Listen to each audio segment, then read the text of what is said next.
Okay, kia ora, welcome to the latest of our property management, property brokers videos and webinars. Great that you can join us today.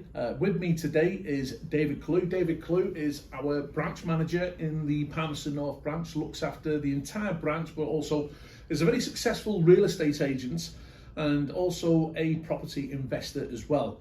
On my left, we've got Marty Love. Now, Marty, he is in charge of our commercial division for property brokers nationwide. We were meant to have this webinar last week, but Marty had a prior engagement. So, Marty, how come that you couldn't attend our webinar last week? How come we've had to postpone it?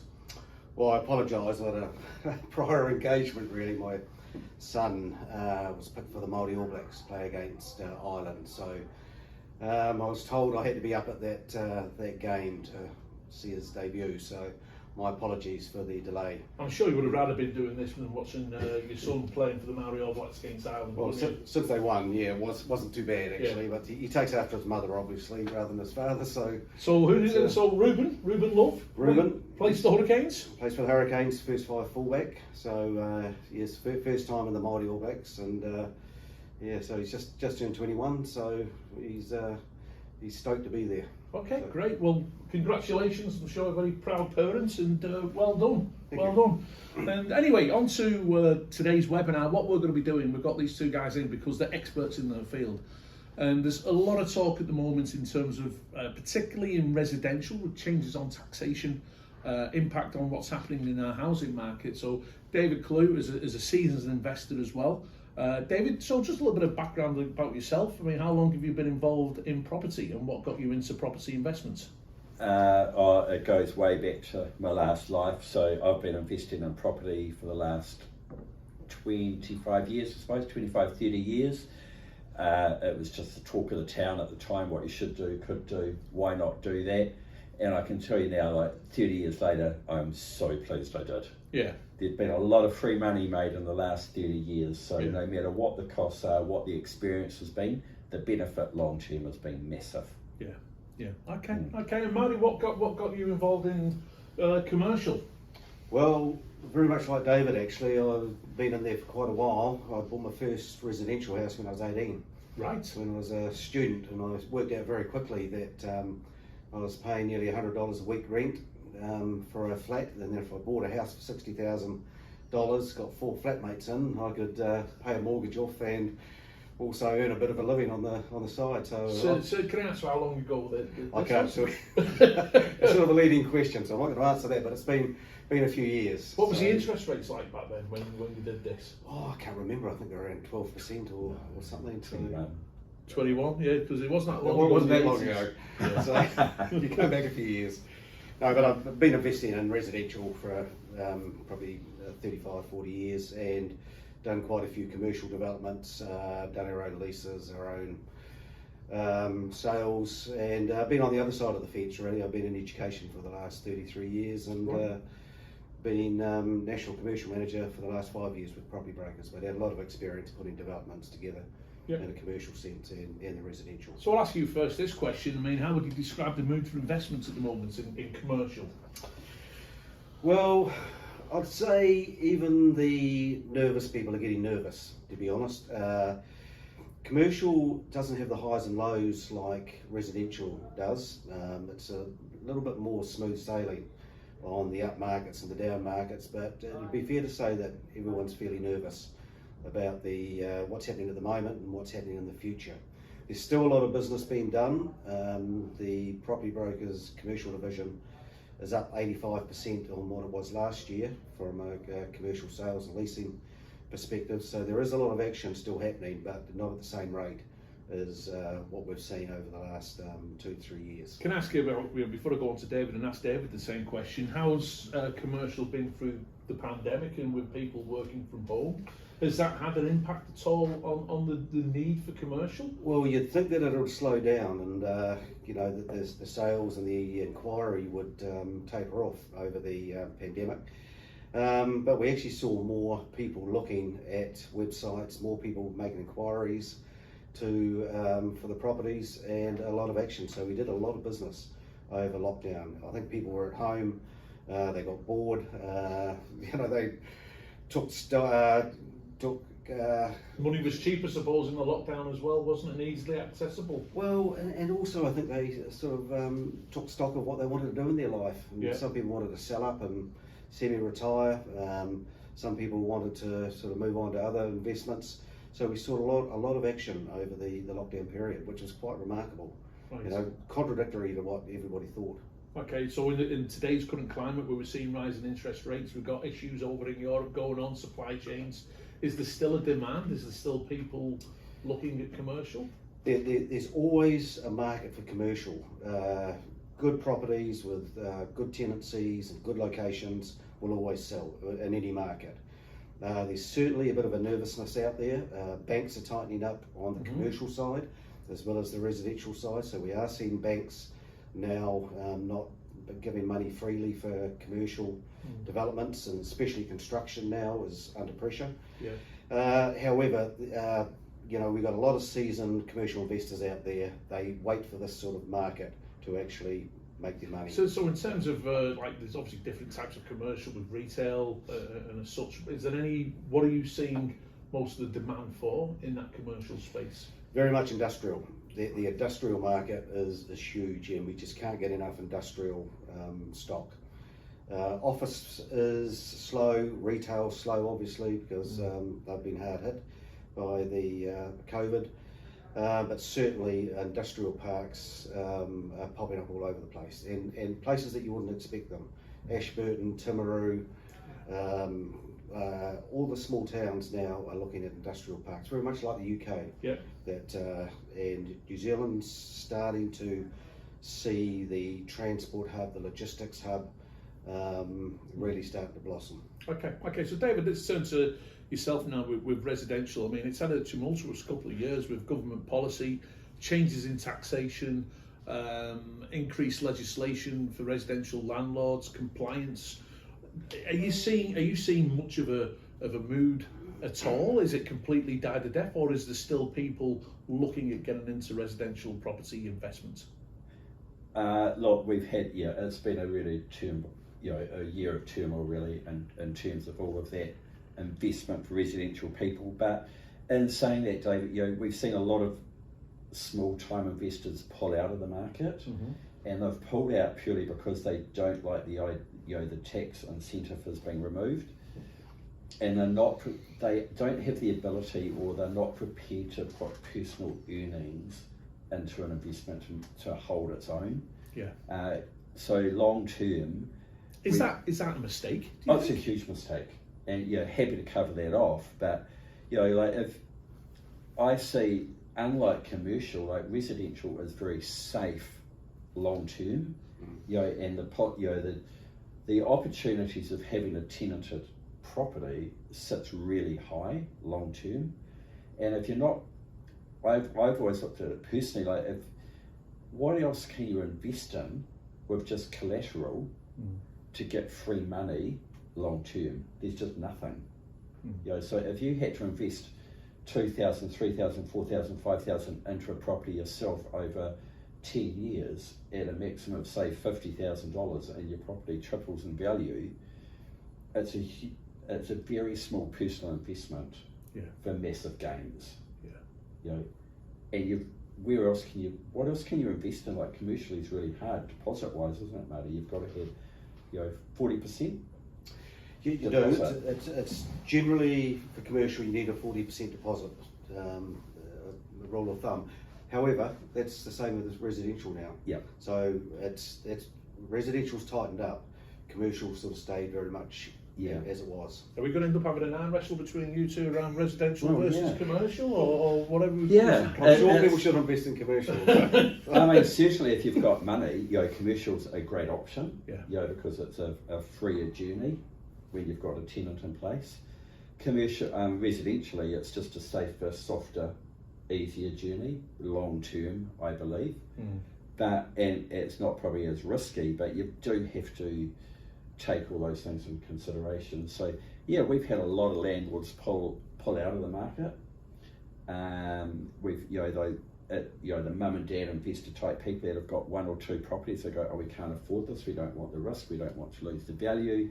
They've chosen to market their properties. However, since the market has changed into this downturn market, a lot of landlords have chosen to keep their properties because they're not seeing the same gain that they were going to get. Yeah. So we've seen in property management here in Palmy, we've had a massive gain in properties that we're managing, haven't we? Yeah, we have. So that shows that people are, the scary side of it's gone, and where we're at's where we're at. And if you can maintain a property and hold your property there, it's all okay. Healthy homes had a lot to do with it as well, probably more so than the market itself, because landlords felt very burdened around expectation of getting their homes up to standard. But again, it's a one-off charge or cost, and once you've got there, you're there until the government changes policy again. But for today, we're there. But we've seen rents also, just residential rents, increase significantly in the last 2 to 3 years. Absolutely, yeah. Yeah, so I mean, in some of our places, I mean, I was at Gisborne, we've seen 25% increase from this time 12 months ago. And Palmerston North has been like double-digit growth. Are we seeing any change in commercial rents, Marty, at all? Is that more steady as she goes, or? A lot of it's got to do with supply and demand, and whether you're talking about an office space or a retail space or industrial space, depending on what the demand is, depends on. Yeah. So retail, there may not be so much of a demand for retail, and as such, it's based on square meterage, correct? Correct, and also the location of a retail or an office building, but also earthquake strengthening, whether it's up to earthquake code. There's a lot of factors that actually drive the demand on commercial. Right. As I said, industrial, especially new industrial, is very much in demand, and so the price that you can achieve now, either leasing or sale, is at an all-time high. Yeah, I have to say, I've just done my first commercial investment, so yeah. And do you find that, David, that people in residential, they go residential first and then dabble with commercial later on as they get a little bit more experienced? Yeah, as they get, as people get that little bit more collateral, and feel probably more independently secure financially, and a bit more confident, maybe they feel more confident, their understanding of it. There's real appeals to commercial in terms of where you get your lease, your overheads are paid, that your rates, your insurance, they don't become your issue. But it's just I think the thing that generally holds people back is if they had that retail space that sat empty for 3, 4, 6 months, what would happen? What does that look like for us personally? But your industrial stuff, Marty, it's really low key, isn't it? It's low risk. A lot of it's just low maintenance. Yeah. David, you actually brought up a good point just before about the number of tenants available, and with residential properties, you quite often do have a lot more selection of tenants in demand for your residential houses, whereas with a commercial property, you might only have 1 or 2 tenants that will be suitable for that property, depending on what type of property it is, where it is, and what the use is, and what the zoning is too. Council zoning also makes an impact. Yeah. Dave, can I just turn to you now, because this is just looking at your market, your residential market in Palmy at the moment. I mean, surprisingly to a lot of people, that Barfoot's, I mean, whether this is an outlier or whatever, but Barfoot's announced in June that they actually saw an increase in prices by 2% for residential. What are you seeing in Palmerston North at the moment? I mean, I know that you can't give financial advice or whatever, but gut feeling, where do you see the market tracking? We're probably similar to Barfoot's, so we've seen the market steady. Like, we've seen a decrease of stock coming to the market, which is always a sure sign, because if stock decreases, sales will increase. Prices will maintain. We've had, personally, this branch has had a couple of months of really high sales. We're not that much far, we're not behind the peak of last year, really. I think we've seen in the last 3 weeks a huge increase in people at open homes, so people prepared to view properties, and we're having multiple offers again. Right. which we went for a period of 3 or 4 months where you just didn't get multiple offers. We're slowly getting back into that market. So it's all positive.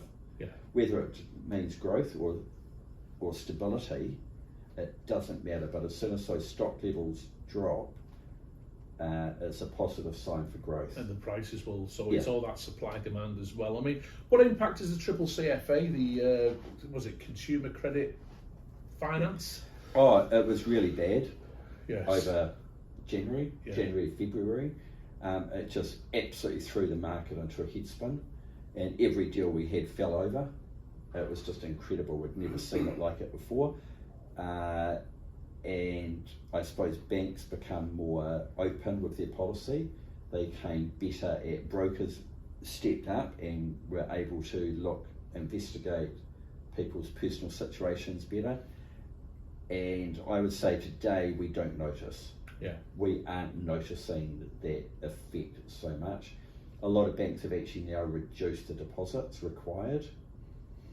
So everybody's just going, oh, maybe what we did was a little bit tough, a little bit harsh.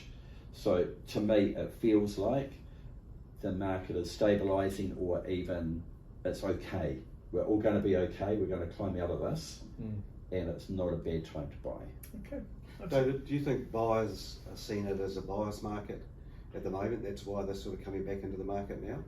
I've got the confidence that there are some opportunities there for them?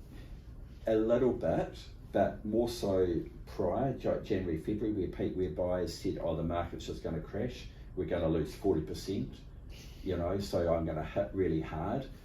So we had some really crazy, cheeky offers come through, but not now. Like, people are realising that this is just what the market is.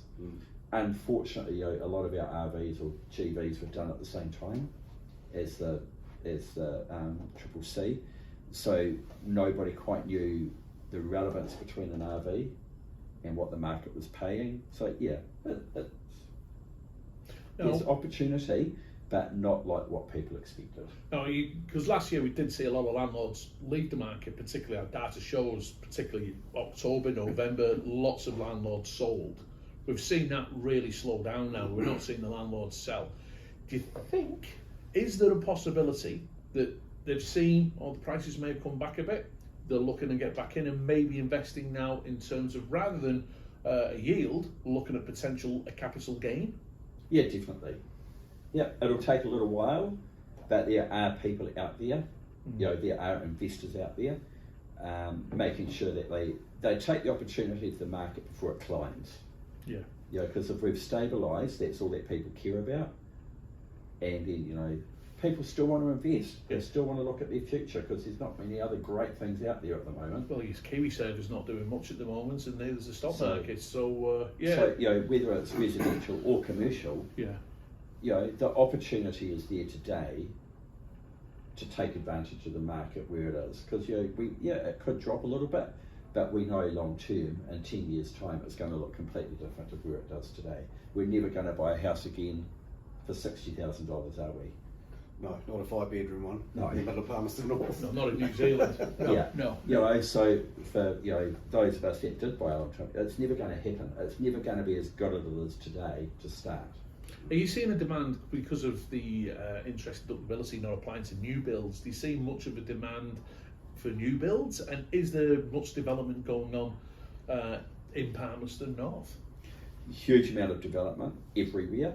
Unfortunately, the pandemic, the supply of materials has really hampered a lot of development. The downturn that we're just going through now has slowed the confidence of developers. I've got to say, developers must be nervous. Absolutely. I think in Palmy there's over 2,000 properties sitting waiting to be built.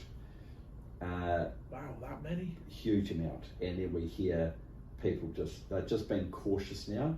Because you've got to remember, like with the pricing structure, a house that was built prior to November 21 to a property now is going to be about 15 to 18% more expensive. And that had to be budgeted for. So does the developer take the hit? So if anybody bought a brand new property late last year, you're sitting in such a a healthy little position of never being able to replace that property for that price. Because there's got to be a point where the developers here that they are going to take. They're nervous. There's a lot of nervous developers out there. A lot of, for people that can hold them, they will hold them and wait for the market to settle. But there's also a lot of people Concerned if you wonder that need to get out. Yeah. A lot of builders are in strife at the moment, and that is generally around supply of materials and completed builds. Very similar in commercial actually. Will be construction costs going up. What's happening with big industrial parks like Toriko up in Tauranga, where developers have started the construction and they've got these pre-sales to, if it's a 10-unit development and they've done pre-sales, they can't actually put a price on the units anymore because they don't know what the end cost is going to be. Because of the costs are going up so much over a short period of time, the developers just can't now price their units. And the other thing that's happening too is the banks won't lend long term with commercial. So, if you try and buy something off the plans. So what year have you, how long of a repayment plan have you got with the banks? What are you looking at? Well, no, they won't promise the finance. So you used to be able to say to the bank, look, this will be finished in 8 months' time. I need 500,000 for this unit. And the banks will say, yeah, sure, go unconditional and we'll fund it. When it's completed in 8 months' time, the banks won't, or some of the banks won't do that anymore. Right. Because it's just, they don't know what the end cost and value is going to be. Right. So it's affecting new builds with construction and commercial just as much as residential developers. Very interesting. Very interesting. Right. So if I'm looking at getting into commercial, Marty, I mean, what are the entry points that, and I'm looking at dabbling, it could be the first time. What are the things that you would be recommending if you don't want to be putting too much money in? What type of investments could somebody who's new to commercial investment, what could they be looking at?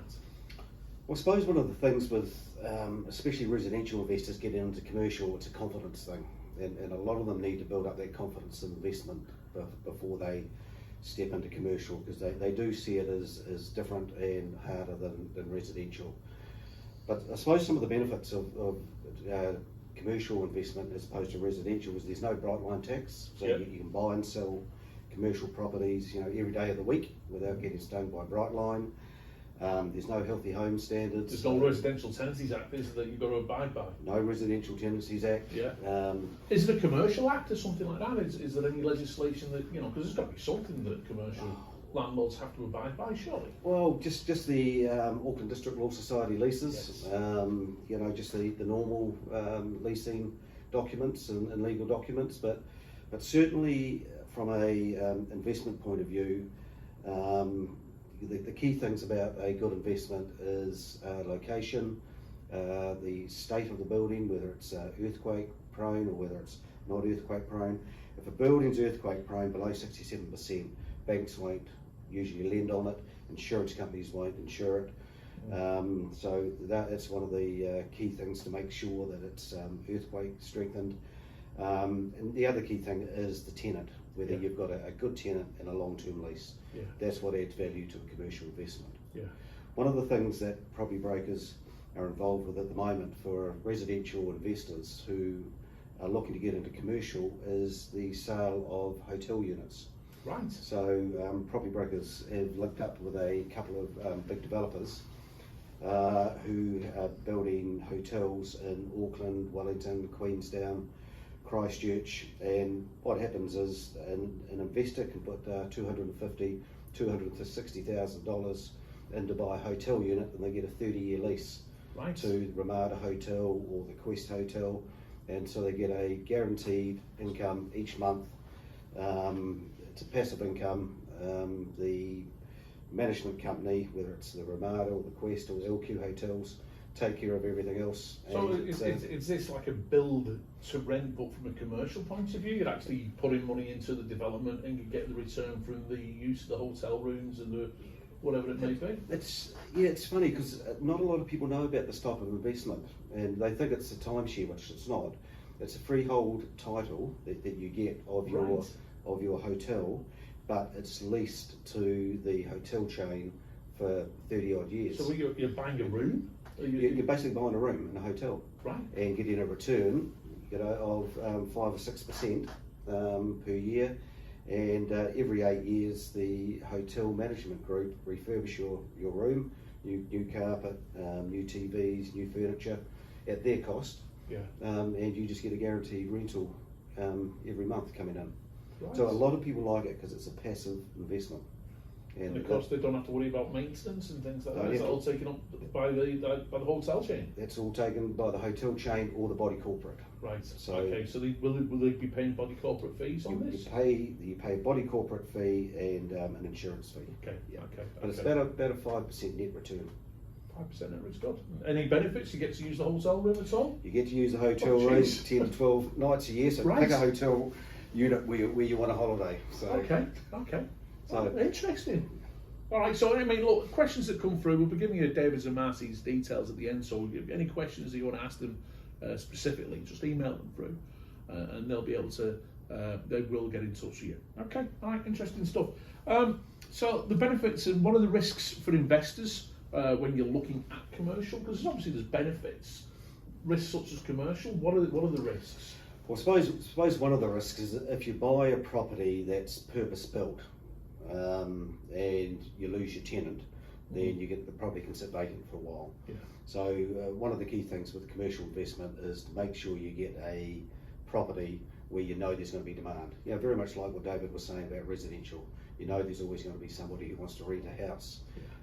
Make sure that you have an investment where you've got tenants ready-made, or it can be a purpose use for a multitude of possible tenants. So I suspect you've also got to be confident that you can service the mortgage on any vacancy that you may have to have as well. I mean, with residential, you don't expect to see. I mean, vacant occupancy rates 98%, 99%. Yeah. Yeah. Yeah. We allow 2 years vacant a year. Yeah. 2 weeks. 2 weeks. Yeah. Yeah. Even that one we're seeing from the data, No, it's not happening anymore. Mm. What are the risks that you see though, David, other than government intervention, that seems to be the biggest risk that we've had to deal with for the last 2 to 3 years? What do you see the main risks with residential? The biggest risk residentially, I guess, would be bad selection of tenant. Mm-hmm. Another risk would be managing the property yourself without employing a brand to represent it and keep the process legal and doing regular inspections. But besides that, you would hope if you're doing residential or commercial, it's a long-term investment. So long-term it is going to be okay. It's absolutely fine. It's just a short-term risk of property damage, bad tenant selection. You can get insured for things like that as well, though, can't you? If your tenant selection's good, and hey, things can go bad with tenants. Oh, absolutely. So you can have that insurance aspect from that as well. And the other thing is you've just got to be prepared for a bit of maintenance. Yeah. Yeah, you have to continually maintain properties just like your own home. But it's okay. It's looking after your investment. So that leads me on to the next question. This is for both of you regarding budgeting for expenses such as repairs, insurance, management fees and rates. Do either of you have any advice to investors out there that they need to take into consideration? Dave, we'll start with you first in terms of the residential. Residentially, those costs are yours. You've got to make sure you do your homework, make sure you've got a good insurance company or representative, make sure that you're prepared for what those costs are.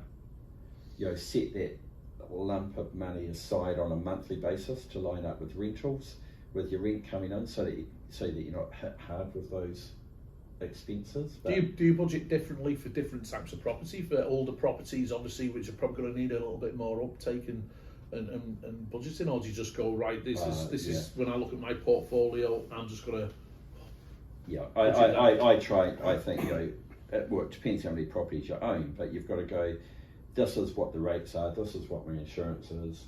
Collectively, when you buy a property, you go. This is what the mortgage is. This is what this is. This is what this is. Figure out what your rent coming in is. What amount if you have to top up, what that amount is, and just put it into an account on a regular basis, and then it should technically all run very smoothly. Yeah. What about yourself, Marty, with commercial? What are the things that in terms of your budgeting, your maintenance? I mean, what because tenants are different in commercial, I understand, with fit outs and whatever. seems to me the landlord pays for just about everything in residential. What's the case in commercial? Look, there's in commercial there's two types of leases. There's a gross lease and what they call a net lease. Now a net lease is basically where the tenant has to pay all the outgoings, the operating expenses, the rates, the insurances, sometimes repairs, depending on what the lease says. So from a landlord or an owner's point of view, having a net lease is gold, because as rates go up, insurance goes up, the landlord doesn't have to pay for it, the tenant pays for it. Right. Quite often also that if people have got their business operating from a property, they want to keep it in good condition. They want to make sure the facade is repainted, the windows are clean, the signage is fresh and good, the carpet inside the premises are kept up to date and nice, because that's basically their shop window. So usually that's a tenant's cost, not a landlord's cost. Yeah. So quite often, if you've got a good lease, you know, a lot of the maintenance and expenses are covered by the tenant, right, rather than the landlord. Right. Okay. And what are the problems that you can come? Do you get issues with tenants? I mean, because you probably hear more of the doom and gloom stories in residential. What are the type of issues you can get in commercial? Look, it's like residential. You can get bad tenants, or you can get tenants that unfortunately go out of business, can't pay their rent, or something happens that, you know, health problems or, you know, marriage breakups, and so businesses dissolve, or you know, tenants just can't operate anymore and just can't pay rent. So you get that everywhere, but the secret is, you know, with commercial, is to get a good, recognised, stable tenant and a long-term lease. As David was saying, you know, quite often tenants in residential stay for years. If you've got a good lease in commercial, it could be up to 10 years. And so you don't need to worry about getting another tenant or have anything to do with the property for 10 years. Do you see a big demand for commercial property management, or is it, do people tend to like to do it themselves? No, I think a lot of people do like a company, a reputable company, to do commercial property management, because there are a lot of people don't understand the leases and the difference between gross lease and net lease.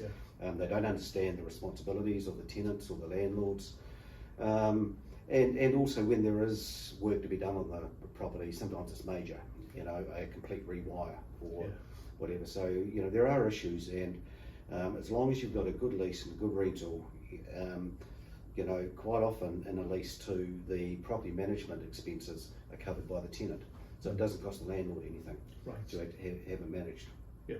Do you budget property management fees? I mean, we've got a pretty reputable property management company here, aren't they? Recognised as being the Real Estate Institute's best office in New Zealand. In New Zealand, pretty good. Yep. So, I mean, you know, I know we're kind of plugging our own, and people going, well, look, you're bound to say this, but what do you see? Not blowing your own trumpet. You know, what do you see the benefits of using a property manager in residential? Well, I think one of the huge benefits is that it takes personal responsibility away. You know, one of the biggest faults I see from where I sit is that people investing in property, or if they've owned a property, they really struggle to let their personal identity go with that property. So they get over involved in the process. They get over involved in the people. You know, they get over involved. They sweat the small stuff. Yeah. They're worried about the weeds in the drive. They're worried about, you know, the windows not being as clean as when they lived in there. Those sorts of things. So if you remove yourself from the process, you have nothing to do with it. Yeah. It's brilliant. You just walk away. The money gets put into your account. You know, the amount should always be the same. Maintenance is looked after. You don't have to stress about owning the property. It's just park the emotion, doesn't it? You know, our property managers treat it like they own the property themselves. They take full responsibility for that.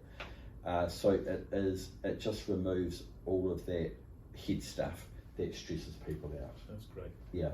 All right. Guys, look, you know, we've got a little bit over time, but really, I mean, thanks a lot for coming along for this. It's been really insightful. I've learned a little bit from talking to you guys as well. David, if people want to get hold of you, what's the best way? Email?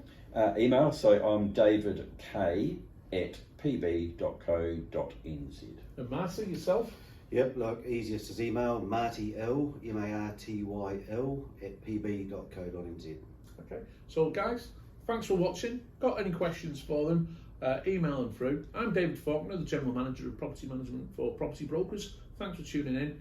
90 watt.